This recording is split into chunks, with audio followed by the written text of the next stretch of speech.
Salam Nusantara. Bapak dan Ibu semuanya, kami mengucapkan terima kasih untuk kesediaannya menonton konten MHS Problem Solving. Dalam edisi kali ini, kami akan menjawab pertanyaan daripada Bapak dan Ibu yang masuk ke email kami. Bagaimana caranya untuk bisa menjadi advokat? Nah, memang pekerjaan advokat akhir-akhir ini menjadi salah satu pekerjaan yang digandrungi oleh lulusan-lulusan baru dari perguruan tinggi, baik dari swasta maupun negeri ataupun perguruan tinggi lainnya. Memang profesi advokat ini cukup menjanjikan karena dia berbanding lurus dengan kemajuan suatu bangsa, kemajuan suatu negara ataupun kemajuan suatu daerah. Kenapa berbanding lurus? Karena semakin maju suatu wilayah, semakin maju suatu negara, maka kebutuhan akan advokat atau penyelesaian hukum terhadap sengketa-sengketa bisnis ataupun sengketa-sengketa hukum lainnya semakin tinggi. Baik Bapak dan Ibu, sebelum kami lebih jauh menerangkan atau memberikan penjelasan tentang advokat, jangan lupa untuk like dan subscribe channel ini untuk membantu kami dalam mengembangkan program ini semakin lebih bagus di kemudian hari. Baik Bapak dan Ibu, pertama-tama kami ingin menjelaskan apa sih yang dimaksud dengan advokat itu. Nah, pengertian advokat di dalam pasal 1 ayat 1 Undang-Undang Nomor 18 Tahun 2003 tentang advokat adalah orang yang berprofesi memberikan jasa hukum, ya, di dalam dan di luar pengadilan sebagaimana diisyaratkan oleh Undang-Undang Advokat. Nah, ya, jadi saya ulangi bahwa advokat adalah orang yang berprofesi, ya, memberikan jasa hukum di luar atau di dalam pengadilan, ya, sebagaimana yang diisyaratkan oleh Undang-Undang Advokat. Nah, jadi ketika Bapak dan Ibu ada masalah kendala hukum, ya, baik itu untuk memberikan pendapat hukum ataupun konsultasi hukum ataupun perkara hukum, pokoknya yang terkait dengan masalah hukum, maka itu adalah ranahnya advokat dan Bapak dan Ibu bisa menunjuk, ya, advokat untuk menyelesaikan ataupun untuk mendampingi Bapak dan Ibu dalam mengerjakan masalah hukum yang dihadapi oleh Bapak dan Ibu tersebut, ya. Nah, kalau datang pertanyaan apa terus jasa hukum itu apa sih pengertiannya, begitu ya.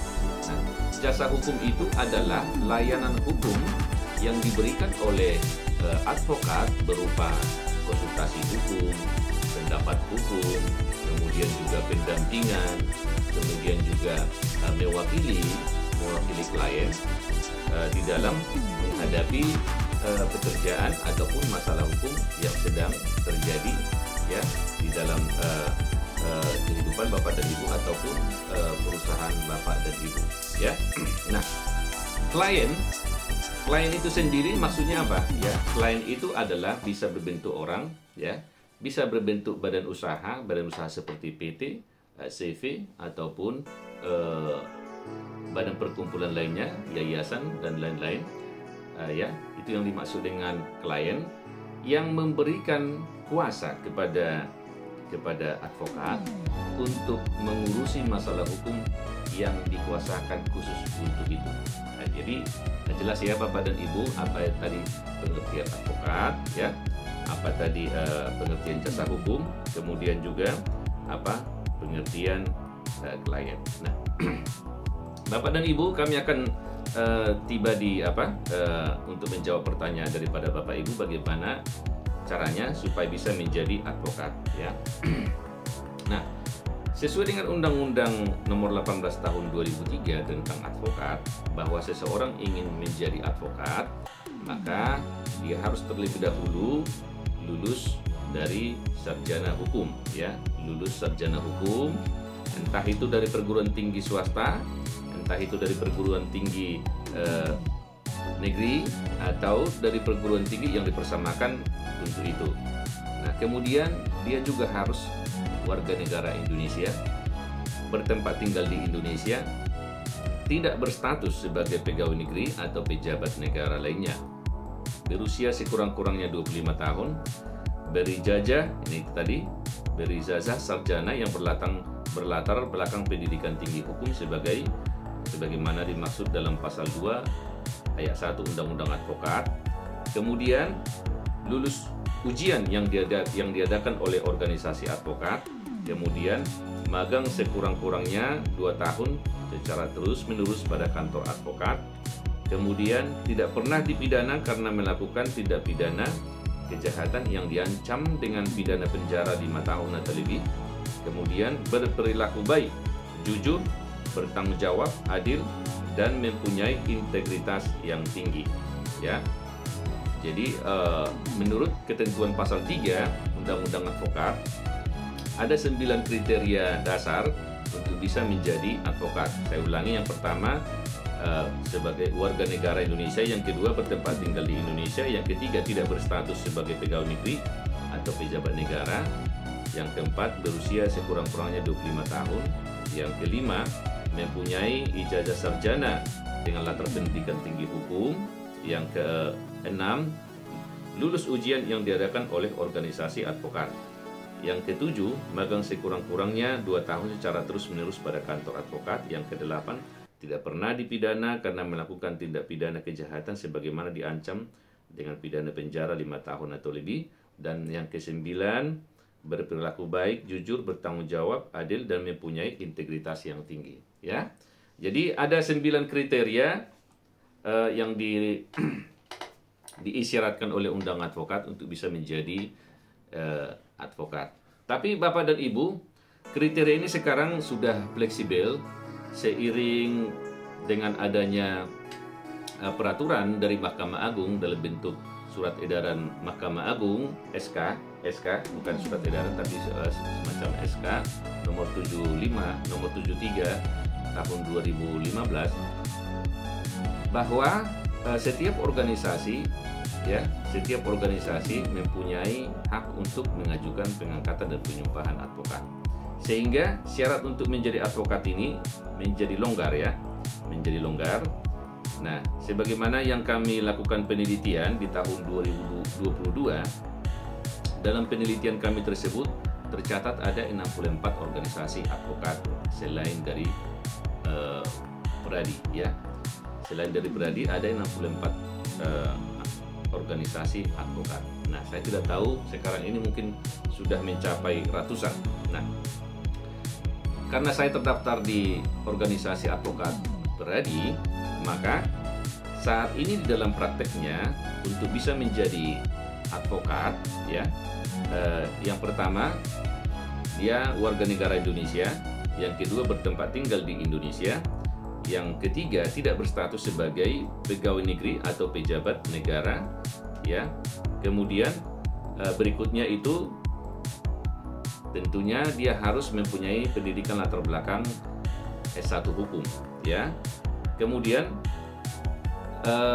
yang bersangkutan juga si calon advokat ini harus mengikuti, ya, namanya pendidikan khusus profesi advokat atau yang biasa disingkat dengan PKPA, yang dilaksanakan oleh Peradi, ya, yang dilaksanakan oleh Peradi. Biasanya lamanya pendidikan itu sekitar 2 minggu. Dan sebagaimana kalau ditanya berapa biaya untuk mengikuti PKPA, maka biayanya sekitar 5,5 juta, ya, 5,5 juta untuk mengikuti biaya pendidikan khusus profesi advokat yang diselenggarakan oleh Peradi. Kemudian setelah Bapak dan Ibu atau saudara sekalian telah mengikuti pendidikan khusus profesi advokat selama 2 minggu, maka Bapak dan Ibu atau saudara pemirsa berhak untuk mengikuti ujian profesi advokat, ya. Nah, seperti yang saya bilang tadi, untuk wilayah Jakarta biasanya Peradi itu mengadakan 2 kali ujian, ya. di bulan Juni dan di bulan Desember ya, khusus untuk wilayah DKI Jakarta. Nah, kalau untuk pendidikan khusus profesi advokat atau PKPA, biasanya Peradi itu bekerja sama dengan kampus-kampus ya, baik kampus negeri ataupun kampus swasta ya.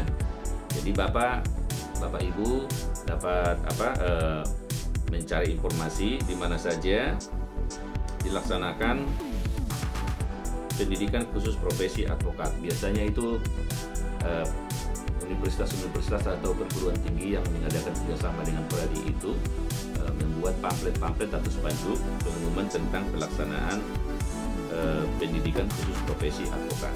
Nah, kemudian bagi Bapak dan Ibu tadi yang sudah memiliki sertifikat pendidikan khusus profesi advokat, berhak untuk mengikuti ujian pendidikan advokat yang diselenggarakan oleh organisasi advokat atau dalam hal ini Peradi.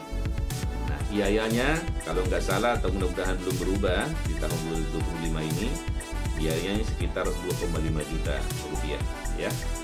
Nah, di dalam ujian pendidikan advokat ini, Bapak dan Ibu nanti akan diuji tentang 8 mata pelajaran hukum acara ya. Ada hukum acara pidana, ada hukum acara perdata, ada hukum acara ketenagakerjaan, ada hukum acara tata usaha negara, ada juga hukum acara lainnya. Jadi ada 8 mata pelajaran yang secara mendasar bagian daripada tugas dan tanggung jawab seorang pengacara di dalam melakukan pembelaan hukum terhadap kliennya, baik di dalam maupun di luar pengadilan. Nah, Bapak dan Ibu yang dinyatakan lulus dari ujian profesi advokat, maka Bapak dan Ibu selanjutnya berhak untuk mengikuti pengangkatan dan juga penyumpahan advokat yang dilakukan oleh organisasi advokat, dalam hal ini Peradi, bekerja sama dengan pengadilan tinggi di mana Bapak dan Ibu berdomisili ya.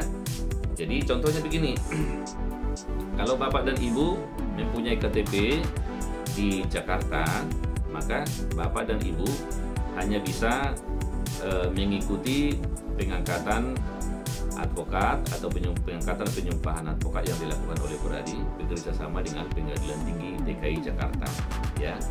Tapi kalau Bapak dan Ibu mempunyai KTP di Jawa Barat, maka Bapak dan Ibu nanti dapat mencari informasi pengangkatan dan penyumpahan advokat di wilayah Jawa Barat yang diselenggarakan oleh Peradi bekerja sama dengan Pengadilan Tinggi Jawa Barat.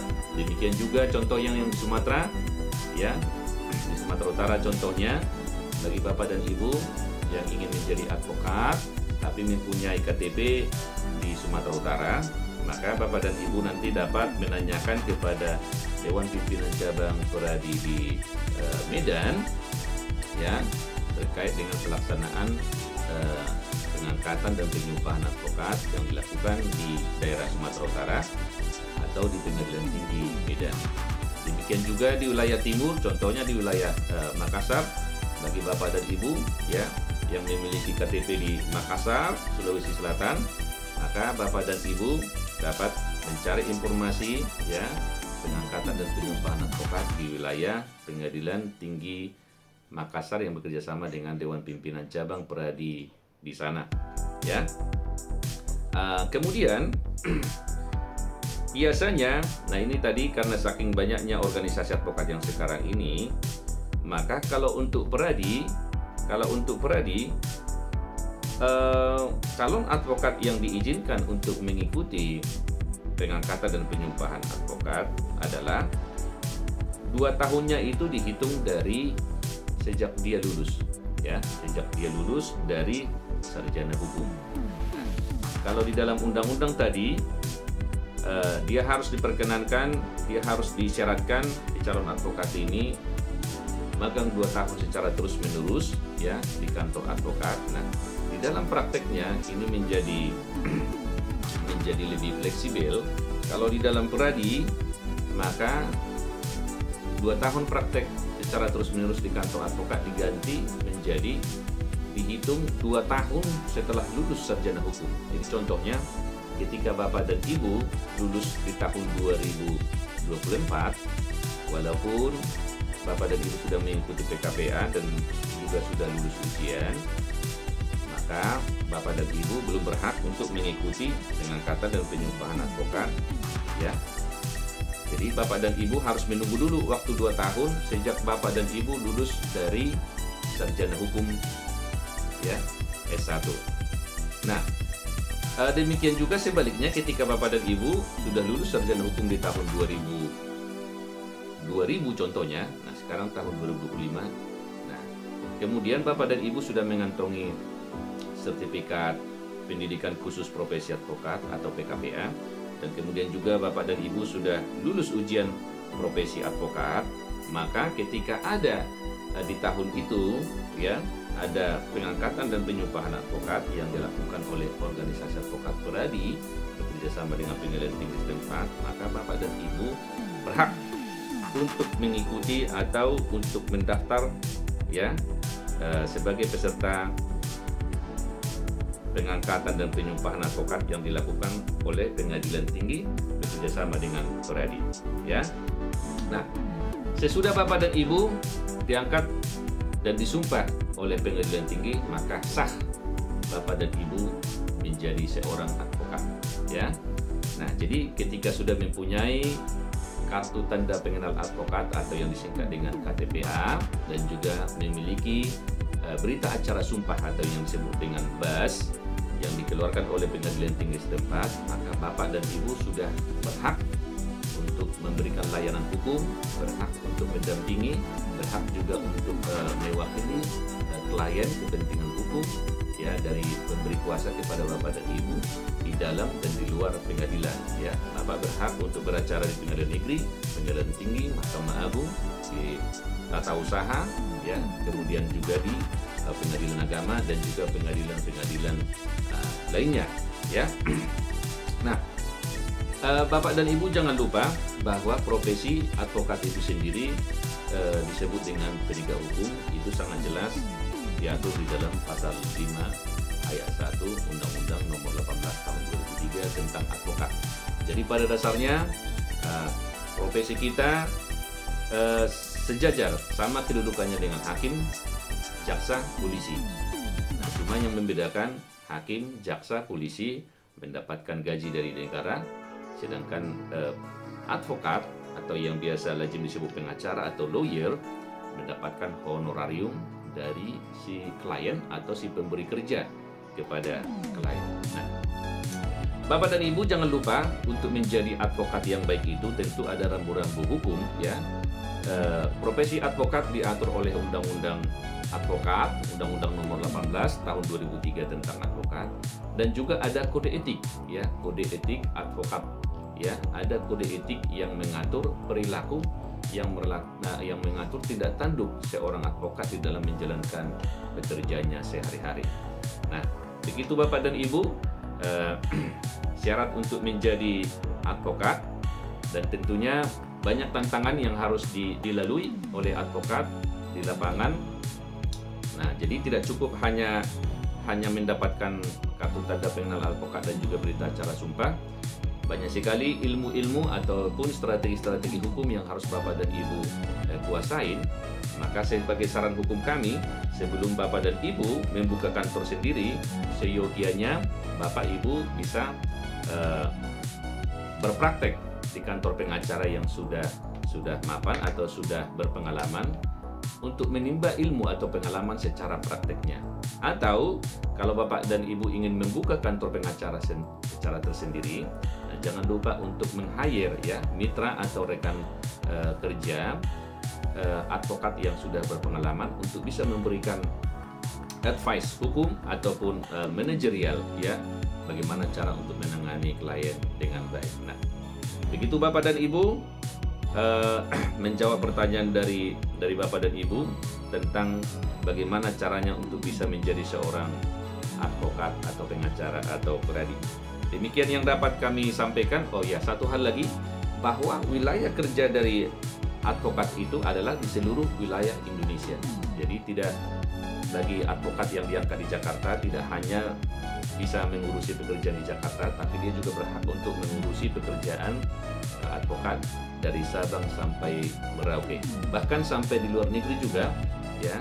Advokat bisa melakukan pembelaan hukum, ya, sepanjang negara yang bersangkutan memperbolehkannya, ya. Jadi kita tidak dibatasi oleh wilayah, tapi advokat itu bekerja di seluruh wilayah Indonesia. Nah, demikian Bapak dan Ibu penjelasan yang dapat bisa kami sampaikan kepada Bapak dan Ibu dan juga pemirsa sekalian.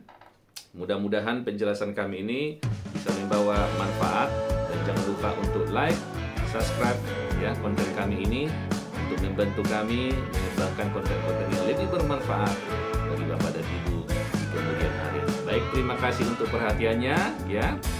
Taat hukum, masyarakat rukun. Salam Nusantara. Terima kasih.